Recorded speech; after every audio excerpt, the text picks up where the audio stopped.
Hello, welcome back to Ceramics con Corazon. I'm Mr. Gomez, and today we're going to be making maracas using a very simple technique called pinch pots.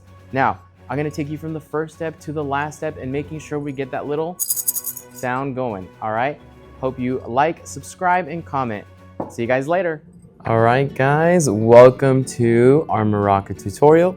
These are some of the materials you're going to need. I have a board ready to go so our tables don't get dirty. I have a water, sponge. This is a modeling tool, cleaning tool, needle tool, a brush, metal scraper, rubber rib, and some clay.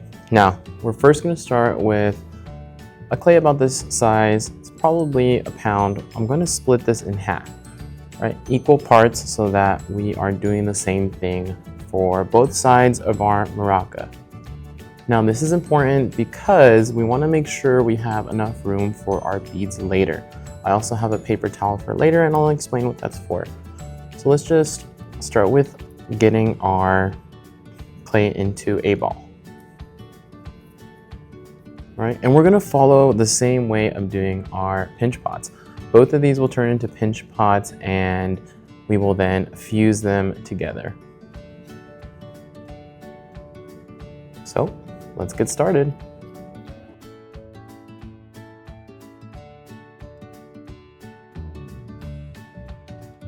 There you have it. That was a speed run of me making the two pinch pots. What we're going to do now is I'm going to make sure that I score and slip my edges just to get them ready for what's coming up next. Now remember, when you score your maracas, the more you score, the better. Right now I'm just going to score this way, score that way, and create kind of like a mess. I like to scribble. So all of that extra clay that we see on the side is actually beneficial for our pieces to be stuck together. What that does is it causes an interlocking when we use water, and it causes our pinch pots to get stuck. If we don't make enough lines, or if we make them too similar, it's going to not lock into each other. It's gonna just slide around and it's not gonna create a tight bond. All right, so the next step is to get our clay, and we're gonna make about anywhere from 20 to 30 balls. And I'm gonna do all of them into different sizes. The different sizes is gonna cause our maraca to sound different and make different little sounds depending on how much you want. I would say anywhere from like 20 to 40. I'm just gonna speed through this so you guys can see how I am doing this.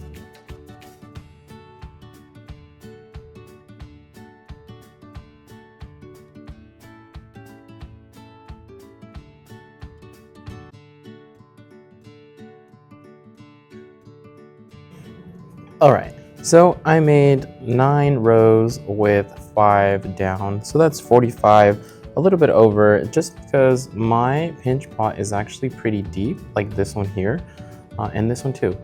Now there's 2 ways you can do this. You can either have all of your spheres on your paper and then we fold it all together, or you can cut the paper in half and then separate the beads so that you put one here and one here.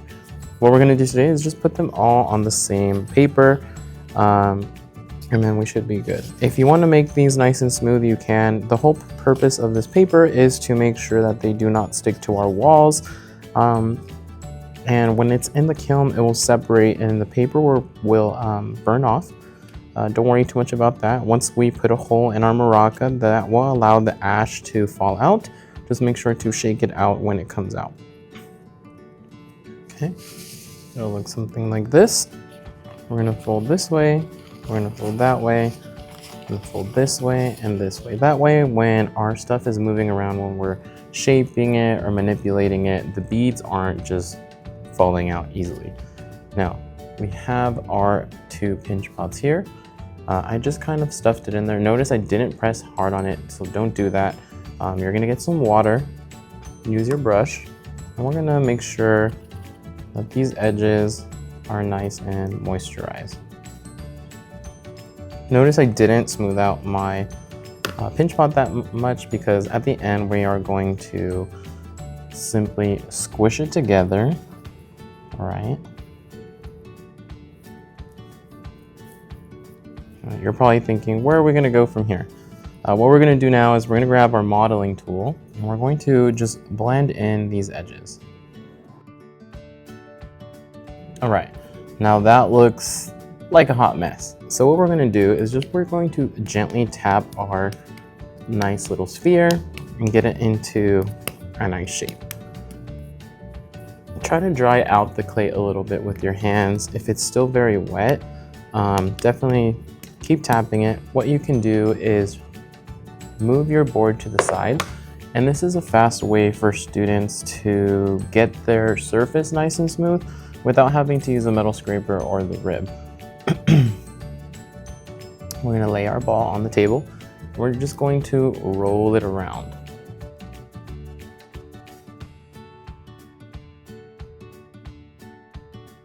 All right, that looks pretty good to me. Pretty round, not too bad. I'm gonna return it back to my board so you can see a little bit better, but not too bad. If we wanna go back in there and get a little bit more smooth, we can dip our little rubber rib into our water and gently start to scrape.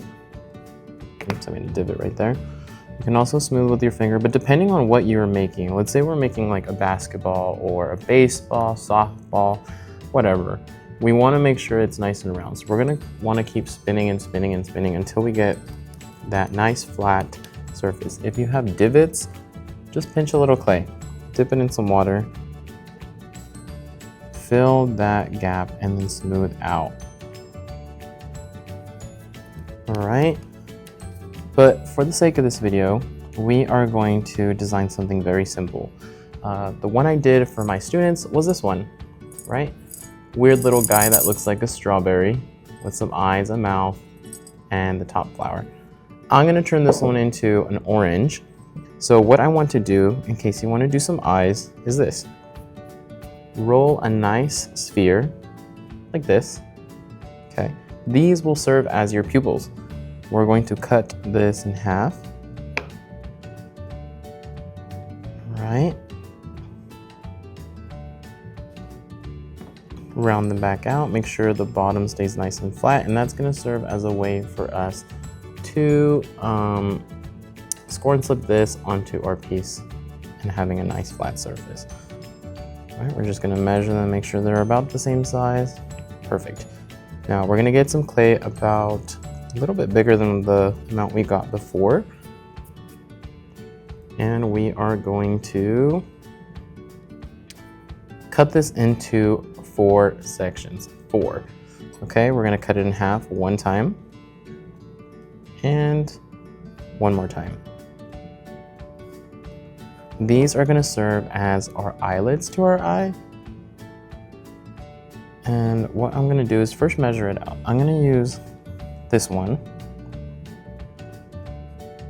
Oops, did I not cut this one in half? Yes, I did. Okay, cool. Put these to the side. I'm just going to spread this and use this nice flat edge as our eyelid. So I'm going to press it down with my fingers, making sure that this stays nice and flat. Kind of shape it, tap the little edges so we don't have a sharp crease there, and I'm just gonna mold it to where the eye is gonna be. Now, I don't want my eyelid to be too thick, so I am actually going to thin it out. Don't worry if this looks really big. We can always cut away clay and then adjust. Now, I don't want my eyelids to be too big or too close to my eyeball, so I am putting them a little bit more back. All right, I'm gonna do the same thing with this one.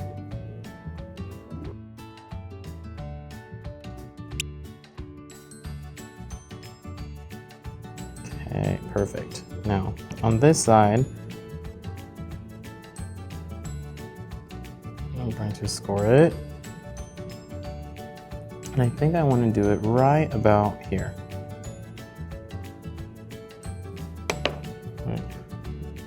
Right about there.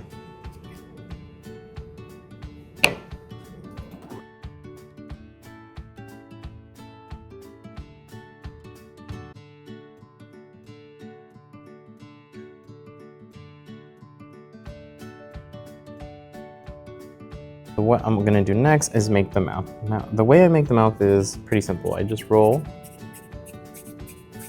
a coil, right?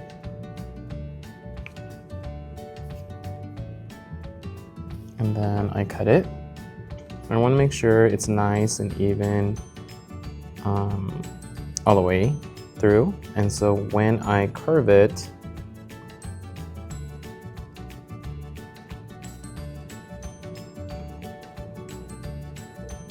it'll fit perfectly right there.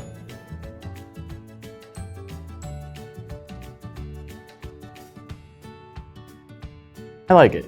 He's looking good. I'm gonna keep him like this, and let's just make it into a fish. So if we're making this into a fish, I'm gonna simplify it. I would roll a ball, maybe that big, yeah, and then squish it. This is a kind of not the best way to make a simple slab, but it's a good way of showing how to get an even slab because you're evenly tapping it. Don't forget to turn it over and do the same thing. Right, and I think I'm going to like smooth this out and cut it in half. Ooh. Let's cut that in half. And in order not to waste this clay, I'm gonna save this and make the fins with that. I'm gonna use the back end of my cleaning tool, the curved part, and add like those spines that you see on a fish's top fin right there. Now I love making these faces because they're hilarious just to look at, and can you imagine giving this as a gift to somebody and they're like, what the heck is that?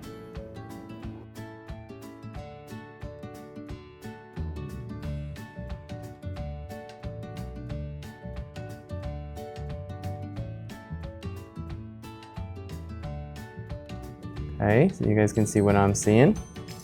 Right, I do, like at the end, I'll tap this so that when it's laying down, sorry, not laying down, when it's sitting on a table, it won't roll off, and I'll have like a little flat surface down here where I can put my locker number and all that good stuff.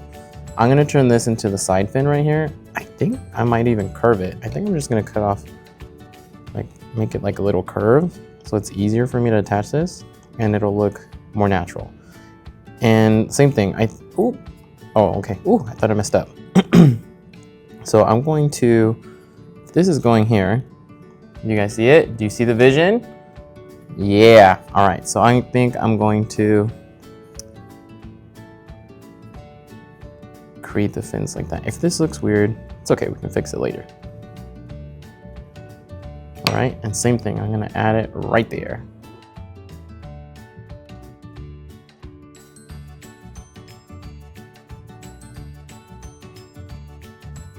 Look at that fish. We're gonna add the tail back here. But before I do that, I want to curve his little things like that. So I'm just gonna bend these. I'm gonna gently tap him on the table to give him that nice little flat bottom. And for this back tail, I'm gonna do the same thing. I'm gonna get like a round piece of clay and just squish it again. All right.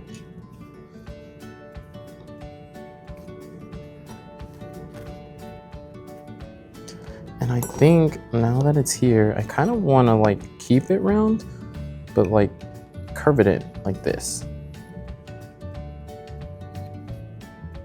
But like I'm not doing this whole thing, that's kind of big. But like maybe right there. And then tap our edges so we don't have any sharp edges.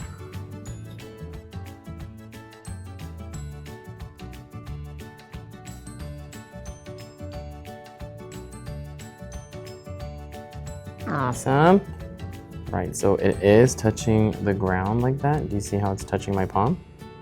All right, now we need to let the steam burn out. If in case there's any water left on this clay when I fire it, we want to let the steam burn out. Now you can be as creative as you want with this. And what I mean is we need to poke a hole somewhere to release all that gas. Now you can be simple and just put them like way at the bottom, like down here, and just poke straight through. I would poke 3 if you're going to add it at the bottom. However, some kids are funny and you can make a little butt one if you want, or incorporate it into your design, right? Because he has a mouth. I don't think the beads are going to fall out of his mouth right here, so I'm just going to open up his mouth. As long as I didn't make any beads that can fall out of this hole, you now have an open designed hole right there that is going to let that air escape, and it's going to let the ash fall out when you shake this out. Now you can go crazy with this. This is a pretty simple one with a lot of details on it. I would spend more time smoothing this out, cleaning it up, and this is what I want you guys to do on your time as you are making this. Think about how you're going to smooth it out, the designs you're going to do. The more detail, the better, right? You're not losing any time when you're like making this project. This is yours. You're going to keep it forever, and I want you guys to enjoy what you're making. And you're going to be staring at this for a month, so stare at something that will make you laugh or something that you really like, right? Once you are done, I want you guys to poke those holes and also carve your locker number. Now, I know some of your handwriting is not the best, but I do have this little guy, and what you're going to do is it's in reverse. So this would be 1. Let's say your locker number is 121. You'll put it backwards. The numbers are already backwards for you. You can just scroll through them. There's a blank one right there. But my locker number is 1, so I'm just going to stamp it back and forth. I'll have a 1 right there, and I'll know to put it in your locker. All right? And that's it for this video.